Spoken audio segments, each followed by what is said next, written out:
बहुत पुराने समय की बात है। एक विशाल और घने जंगल पर भयंकर संकट आ गया।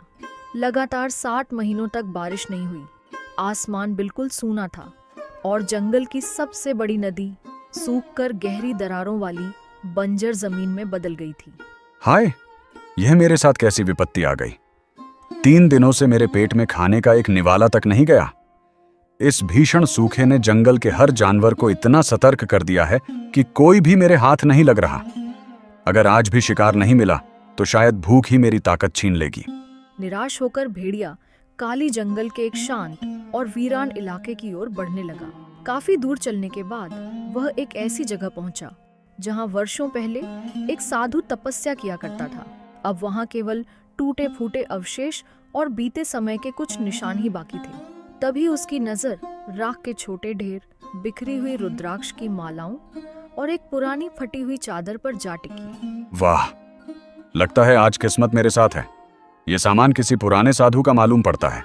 अगर मैं इन भोले भाले जानवरों के बीच खुद को चमत्कारी महात्मा बनाकर पेश कर दूं, तो फिर मुझे जीवन भर शिकार की तलाश में भटकना नहीं पड़ेगा। चालाक काली ने तुरंत उस मौके का फायदा उठाया। उसने अपने पूरे शरीर पर राख लगा ली, बिखरी हुई रुद्राक्ष की माला गले में पहन ली और पुरानी चादर को कंधों पर ओढ़ लिया। इसके बाद उसने अपनी आंखें आधी मूंद लीं और चेहरे पर एक गंभीर व रहस्यमयी मुस्कान जैसा भाव बना लिया, जिससे वह किसी तपस्वी जैसा दिखाई देने लगा। आज से मैं कोई साधारण भेड़िया नहीं रहा। अब मैं इस जंगल का महान महात्मा हूं। अब मुझे शिकार की तलाश में भटकने की जरूरत नहीं होगी। ये भोले भाले जानवर खुद ही मेरे पास आदर के साथ भोजन लेकर आएंगे। उसी रात काली सूखी नदी के पास बने एक ऊंचे टीले पर जाकर बैठ गया। वहां से पूरे जंगल पर उसकी नजर आसानी से पड़ रही थी। उसे पूरा विश्वास था कि सुबह होते ही प्यास से परेशान सभी जानवर पानी की तलाश में इसी रास्ते से गुजरेंगे। कल जब ये सभी मुझे यहाँ बैठे देखेंगे तो इनके मन में भय के साथ उम्मीद भी पैदा होगी, और जब किसी के दिल में डर और आशा एक साथ बस जाए, तब इंसान हो या जानवर, वह आसानी से किसी भी छलावे को सच मान लेता है। सुबह की पहली किरण फैलते ही जंगल के हर कोने से जानवर सूखी नदी की ओर आने लगे। सभी पानी की तलाश में आगे बढ़ रहे थे, लेकिन किसी को यह पता नहीं था कि वहां उनके लिए एक बड़ा छल इंतजार कर रहा है। नदी के किनारे पहुंचते ही सबकी नजर ऊंचे टीले पर बैठी राख से ढकी एक रहस्यमयी आकृति पर पड़ी। उसकी आंखें बंद थीं और वह पूरी तरह शांत भाव से ध्यान में लीन दिखाई दे रही थी। जरा उधर देखो, उस ऊंचे टीले पर कौन विराजमान है? उसके चेहरे पर तो बड़ा अनोखा तेज दिखाई दे रहा है। मैंने आज तक ऐसा महात्मा कभी नहीं देखा। चलो इनके पास चलकर बात करते हैं। हो सकता है हमारी इस मुसीबत का कोई समाधान इन्हीं के पास हो। सभी जानवर आशा भरी नजरों से टीले की ओर बढ़ने लगे। उन्हें अपनी योजना सफल होती दिखाई दे रही थी।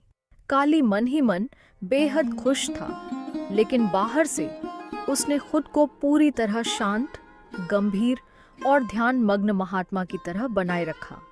हे पूजनीय महात्मा, हमारा जंगल भयंकर संकट से घिर गया है। पानी की भारी कमी हो गई है और हर प्राणी दुखी व परेशान है। कृपा करके हमें इस विपत्ति से बाहर निकलने का कोई मार्ग बताइए। मुझे इस विपत्ति का आभास बहुत पहले ही हो गया था। बच्चों, इस जंगल पर एक अनदेखा अशुभ साया छाया हुआ है। मैंने कई वर्षों तक कठोर तप किया है और बिना अन्न जल के केवल साधना के बल पर जीवन बिताया है। यदि तुम मेरे लिए मीठे फल और ताजा रस लेकर आओगे तो मैं विशेष अनुष्ठान करके वर्षा लाने का पूरा प्रयास करूंगा। महाराज वीरेंद्र, मुझे लगता है हमें इनकी बात मान लेनी चाहिए। ऐसे तपस्वी और महान महात्मा बार बार नहीं मिलते। मैं अभी जंगल से सबसे मीठे और अच्छे फल लेकर आती हूँ ताकि ये अपनी साधना शुरू कर सकें। मुझे अभी भी कुछ बातें अजीब लग रही हैं। फिर भी जब इतने सारे जीव इन पर भरोसा कर रहे हैं तो हो सकता है सच में इनके पास कोई विशेष शक्ति या ज्ञान हो। वहां मौजूद लगभग सभी जानवर भय और विश्वास के बीच उलझ चुके थे, लेकिन उसी भीड़ में एक ऐसा जीव भी था जिसकी सोच सबसे अलग थी। वह था बुद्धिमान और सतर्क घोड़ा ध्रुव। उसकी नजर लगातार उस स्वयंभू महात्मा की हर हरकत को ध्यान से परख रही थी। यह बात मुझे बिल्कुल ठीक नहीं लग रही। कोई साधारण जंगली जीव एक ही रात में महात्मा कैसे बन सकता है? इसके दांत अब भी उतने ही नुकीले हैं और इसकी आंखों में मुझे मासूमियत नहीं बल्कि चालाकी दिखाई दे रही है। मुझे लगता है कि इसकी बातों के पीछे कोई गहरी साजिश छिपी हुई है। अगले कई दिनों तक महात्मा का रूप धारण किए काली को फल और मीठे रस की कोई कमी नहीं रही। जानवर श्रद्धा से उसके लिए भोजन लाते रहे, लेकिन उसकी असली चाहत कुछ और थी। उसके मन में हर समय ताजे शिकार का लालच उमड़ता रहता था। ये फल और मीठे रस कुछ देर के लिए मेरी भूख को दबा देते हैं, लेकिन मेरी असली चाहत तो शिकार है। अब समय आ गया है कि मैं कोई नई योजना बनाऊं, ऐसी योजना जिससे ये भोले जीव खुद ही मेरे पास चले आए। अगले दिन काली ने एक बार फिर जंगल के सभी जानवरों को अपने पास इकट्ठा किया। इस बार उसने अपनी आंखों में झूठे आंसू भर ली और चेहरे पर गहरी उदासी का दिखावा करते हुए दुखी होने का अभिनय करने लगा। मेरे प्यारे बच्चों, पिछली रात मुझे दिव्य संकेत प्राप्त हुआ है। इस जंगल पर आए संकट को दूर करने के लिए हर 7वें दिन एक पवित्र जीव को मेरी गुफा में विशेष पूजा के लिए आना होगा। वहां वह इस संसार का त्याग करके आकाश में एक उज्जवल तारे के रूप में स्थान पाएगा। हे पूज्य गुरुदेव, यदि मेरे बलिदान से पूरे जंगल की रक्षा हो सकती है तो मैं इसके लिए तैयार हूं। अगर मेरे त्याग से सभी जीव सुरक्षित रहेंगे तो मैं बिना किसी डर के आपके साथ चलने को तैयार हूं। रुको चंपा, तुम यह क्या कह रही हो? कोई भी जीव एक पल में तारा नहीं बन सकता। यह प्रकृति के नियमों के बिल्कुल विपरीत है। मुझे इनकी बातों में सच्चाई से ज्यादा छल दिखाई देता है। ध्रुव, अपनी बात सोच समझकर कहो। तुम हर बात पर संदेह करने लगते हो। गुरु महाराज कोई साधारण जीव नहीं है। अगर तुम्हें इन पर विश्वास नहीं है तो कम से कम उनका अनादर मत करो। वीरेंद्र, इसे क्षमा कर दीजिए। हर कोई आध्यात्मिक बातों की गहराई को समझ नहीं पाता। आओ बेटी चंपा, अब वह समय आ गया है जब तुम्हारा त्याग सदा के लिए याद किया जाएगा। भोली भाली चंपा धीरे धीरे काली के पीछे गुफा के भीतर चली गई। कुछ ही क्षणों बाद गुफा का मुहाना एक बड़े पत्थर से बंद कर दिया गया। बाहर खड़ा ध्रुव बेचैनी से सब कुछ देखता रहा, लेकिन उसकी किसी ने नहीं सुनी। अगली सुबह जब गुफा का पत्थर हटाया गया तो काली अकेला बाहर आया। उसके चेहरे पर संतुष्टि साफ झलक रही थी और वह पहले से अधिक तृप्त दिखाई दे रहा था। गुरुदेव, चंपा कहाँ है? क्या उसका विशेष अनुष्ठान पूरा हो गया? हाँ मेरे बच्चों, उसका अनुष्ठान सफलतापूर्वक संपन्न हो गया है। अब वह इस संसार के सभी दुखों से मुक्त होकर आकाश में एक उज्जवल तारे के रूप में अपना स्थान पा चुकी है। आज रात जो तारा सबसे अधिक चमकेगा उसे उसी का प्रतीक समझना। यह बात सुनते ही कई जानवर भावुक होकर खुशी जताने लगे। उन्हें विश्वास था कि चंपा को दिव्य स्थान मिल गया है, लेकिन ध्रुव की चिंता हर पल बढ़ती जा रही थी। अब उसे पूरा भरोसा हो गया था कि इस पूरी घटना के पीछे कोई भयानक सच छिपा हुआ है। तुम सब लोग इसकी बातों में आकर सच को नजरअंदाज कर रहे हो। यह कोई महात्मा नहीं बल्कि एक चालाक और खतरनाक शिकारी है। मुझे पूरा विश्वास है कि चंपा किसी तारे में नहीं बदली बल्कि इसके छल का शिकार हो गई है। बस करो ध्रुव, अब बहुत हो गया। तुम्हारी हिम्मत कैसे हुई गुरुदेव पर इतना गंभीर आरोप लगाने की? क्या तुमने अपनी आंखों से ऐसा कुछ देखा है जिसके आधार पर यह बात कह रहे हो? महाराज, मैं केवल इतना कहना चाहता हूं कि हमें एक बार गुफा के अंदर जाकर सच्चाई देख लेनी चाहिए। यदि मेरी बात गलत निकले तो मैं पूरे जंगल के सामने क्षमा मांग लूंगा, लेकिन अगर वहां कोई प्रमाण मिल गया तो समझिए कि हम सब अब तक बहुत बड़े धोखे में जी रहे थे। ध्रुव, तुम्हारी जिद अब हद पार करती जा रही है। लगता है तुम्हें गुरु महाराज का सम्मान और लोगों का विश्वास बिल्कुल पसंद नहीं आ रहा। अगर तुमने अब इनके विरुद्ध एक भी शब्द कहा तो तुम्हें यह जंगल छोड़कर जाना होगा। ध्रुव भाई, सच बताऊं तो मेरे मन में भी कुछ सवाल उठ रहे हैं, लेकिन मैं अकेले सबके सामने बोलने की हिम्मत नहीं जुटा पा रहा हूँ। मुझे क्षमा करना। ध्रुव का मन गहरे दुख से भर गया। जिस जंगल की सुरक्षा और भलाई के लिए वह हमेशा चिंतित रहता था, आज वही जंगल उसकी बातों पर विश्वास करने को तैयार नहीं था। फिर भी उसने हिम्मत नहीं हारी और सच्चाई सामने लाने का एक महत्वपूर्ण निर्णय लिया। ठीक है, अगर तुम में से कोई मेरी बात पर भरोसा नहीं करता तो अब मैं खुद सच्चाई का प्रमाण लेकर लौटूंगा, चाहे इसके लिए मुझे कितना भी बड़ा खतरा क्यों ना उठाना पड़े। मैं पीछे नहीं हटूंगा। उसी रात जब पूरा जंगल गहरी नींद में सोया हुआ था, ध्रुव पूरी तरह सतर्क था। उसकी आंखों में नींद का नामो निशान नहीं था। उसने अपने शरीर पर गीली मिट्टी और काली राख मल ली ताकि रात के अंधेरे में कोई उसे आसानी से पहचान न सके। आज चाहे जो भी हो जाए, मुझे इस रहस्य की सच्चाई जानकर ही रहना है। अगर मैं पकड़ा गया तो मेरी जान भी खतरे में पड़ सकती है, लेकिन अपने साथियों की रक्षा के लिए यह जोखिम उठाना ही होगा। ध्रुव बेहद सावधानी से बिना कोई आवाज किए गुफा की ओर बढ़ा। गुफा की चट्टान में एक छोटी सी दरार थी जिससे भीतर का नजारा देखा जा सकता था। उसने अपनी सांसें रोककर उस दरार से अंदर झांका। अगले ही पल जो दृश्य उसकी आंखों के सामने था, उसे देखकर वह हैरान रह गया और उसके होश उड़ गए। हे ईश्वर, यह तो मेरी कल्पना से भी कहीं अधिक भयावह है। गुफा के अंदर पहुंचते ही काली ने अपने शरीर पर लगी सारी राख हटा दी थी और अब वह अपने वास्तविक रूप में दिखाई दे रहा था। उसके सामने रूपा के केवल अवशेष बिखरे पड़े थे, जबकि वह निश्चिंत होकर अपने शिकार का बचा हुआ हिस्सा खा रहा था। सच कहूं तो यह जंगल मेरे लिए किसी खजाने से कम नहीं है। बिना शिकार किए ही रोज ताजा भोजन मिल रहा है। इन भोले भाले जीवों को बहकाना कितना आसान है। तारा बनने वाली कहानी ने तो कमाल कर दिया। अब अगली बार राजेंद्र मेरी चाल में फंसेगा। यह कितना क्रूर और लालची निकला। इसने चंपा की जान ले ली और अब राजेंद्र को भी अपना अगला शिकार बनाने की योजना बना रहा है। मुझे सुबह होने से पहले ऐसा उपाय ढूंढना होगा जिससे इसका सच सबके सामने आ सके। उसी समय अचानक ध्रुव का पैर सूखे पत्तों के एक ढेर पर पड़ गया। पत्तों के चरमराने की तेज आवाज पूरे आसपास गूंज उठी, जिससे वहां का सन्नाटा एक पल में टूट गया। कौन है वहां? छिपकर मेरी बातें सुनने की हिम्मत किसने की? सामने आओ।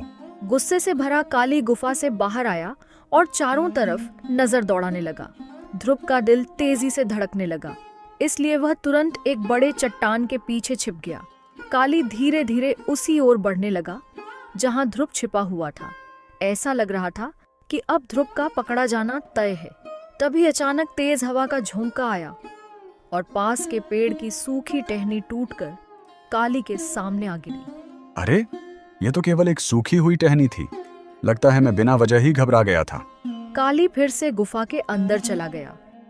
ध्रुव ने चैन की सांस ली और बहुत सावधानी से वहां से बाहर निकल आया।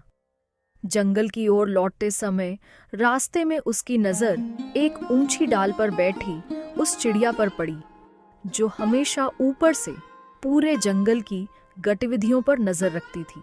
अरे ध्रुव भाई, इतनी रात में तुम यहाँ क्या कर रहे हो? और तुम्हारे पूरे शरीर पर मिट्टी क्यों लगी हुई है? पिंकी, मैंने अपनी आंखों से सारी सच्चाई देख ली है। वह कोई महात्मा नहीं, बल्कि वही खतरनाक भेड़िया है। उसने चंपा के साथ धोखा किया और अब राजेंद्र को अपना अगला शिकार बनाने की योजना बना रहा है। यह बात तो बहुत भयंकर है, लेकिन हम दोनों मिलकर इतने बड़े सच को सबके सामने कैसे साबित करेंगे? जंगल के सभी जीव तो अब उसे महान समझकर उसकी पूजा करने लगे हैं। मेरे मन में एक उपाय आ गया है। अगर वह खुद को दिव्य शक्तियों का संदेशवाहक बताता है, तो हम उसी के दावे के आधार पर उसकी असली सच्चाई सबके सामने उजागर करेंगे। पिंकी, देखो, इस बरगद के खोखले तने का रास्ता उस चट्टान के पीछे जाकर खुलता है, जहां बैठकर वह झूठा गुरु अपनी बातें सुनाता है। अगर मैं इसके अंदर से आवाज लगाऊंगा तो उसकी गूंज ऐसी सुनाई देगी जैसे कोई अलौकिक शक्ति आसमान से संदेश दे रही हो। और मैं आसमान में उड़कर सभी का ध्यान ऊपर की ओर आकर्षित करूंगी, ताकि ठीक समय पर जंगल के सभी जीव अपनी नजरें आकाश की तरफ कर दें। इतना ही नहीं, ध्रुव ने गुफा के मुख्य द्वार के पास मौजूद मजबूत लताओं को भी बहुत सावधानी से इस तरह व्यवस्थित कर दिया कि हल्का सा दबाव पड़ते ही वे एक जाल का रूप ले लें, ताकि सच सामने आने के बाद अगर काली भागने की कोशिश करे तो वह आसानी से दूर न जा पाए। वाह ध्रुव भाई, तुमने तो बहुत समझदारी और सोच विचार के साथ पूरी योजना बना ली है। अब हमें सिर्फ सुबह होने का इंतजार करना है। पूरी रात कठिन मेहनत करने के बाद आखिरकार उनकी योजना पूरी तरह तैयार हो गई। ध्रुव बरगद के खोखले तने के भीतर जाकर छिप गया, जबकि पिंकी पास के एक पेड़ पर बैठकर सुबह होने का इंतजार करने लगी। कल की सुबह इस जंगल की किस्मत बदलने वाली है।